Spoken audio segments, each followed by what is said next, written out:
За сайн байцгаана уу. Өнөөдөр бид залуусын эх орондоо ирж ажиллах хүсэл эрмэлзэл болоод тэдэнд тулгардаг асуудлуудын талаар ярилцахаас гадна энэ бүхэнд одоо шинэ боломж бололцоо гарц боломжийг бий болгож байгаа шинэ төслийн талаар ярилцахаар болоод байна.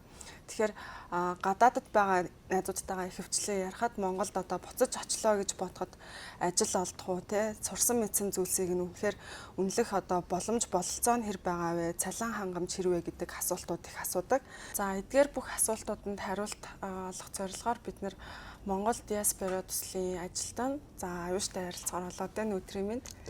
Манай төслийн гол зорилго маань энэ хүмүүс рүү хүрч ажиллая. Тэгээд энэ хүмүүс одоо Монголдо ирэх төр хугацаа гарч болтгоо ирээд одоо ажиллаж үзээд тийм үү эсвэл туршлагаа дамжуулаад Монголдо хөрөнгө оруулалт хийх тэр одоо бүтцийг нь бий болгох гэхүүдээ бас тодорхой хэмжээний дэмжлэг үзүүлэх зорилготой ийм төсөл байгаа юм. Тэгээд гол төслийн маань хэрэгжүүлэх хоёр үйл ажиллагаа гэх юм бол хоёр туршилтын хөтөлбөр хэрэгжүүлэх юм.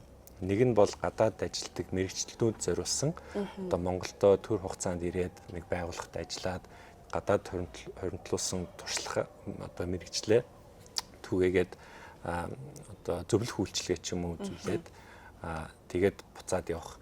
Нөгөөх маань болохоор оюутнууд зориулсан дадлагын хөтөлбөр байгаа. Энэ бол гадаадад одоо сурч байгаа ч юм уу эсвэл дөнгөж төгссөн залуучууд маань Монголдо буцаж ирээд Монгол байгууллагад одоо зуны амралтаараа богино хугацаанд дадлага хийгээд туршлага хуримтлуулах боломжийг бүрдүүлсэн ийм хоёр туршилтын хөтөлбөрийг боловсруулж туршаад тэгээ хэрвээ амжилттай болох юм бол одоо холбогдох байгууллагууд руу нь уламжлаад үргэлжлүүлээд хэрэгжүүлэх бололцоог нь олох зорилготой ийм төсөл байгаа юм.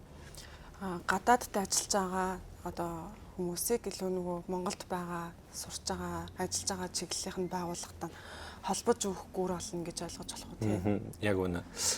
Гадаад одоо удаан амьдарсан монголчууд маань бас тодорхой хэмжээний нэг тийм одоо тодорхой бос байдал ч юм уу айцтай болсон байдаг. Одоо Монгол руугаа буцаад ирвэл одоо таньж мэддэг хүн байхгүй ч гэдэм үү бас одоо ажлын байр хөдөлмөрийн зах зээл нь ямар шүү байдیں۔ Тэгээд одоо ажиллаж үзэхэд ямар шүү байдیں гэсэн тийм тодорхойгүй зүйлс байдаг. Тэгээд энэ айцыг нь тодорхой хэмжээнд багасгаад одоо гарыг нь хөтлөөд энд ирээд ажиллах байгууллага нь тодорхой, юу хийх нь тодорхой, хэдийн хугацаар ажиллах нь тодорхой байх юм бол тэр хүн ирээд одоо асуудалгүйгээр эндээ ажиллаж одоо Монголд ажиллах ямар байдгийг гэсэн туршлагатай болоод тэгээд явандаа одоо Монголдо бүр мөс ирэх шийдвэр гаргах боломжтой. Тэгэхээр энэ болцоог нь бүрдүүлэх үүднээс хэрэгжүүлэх ийм төсөл байгаа маа.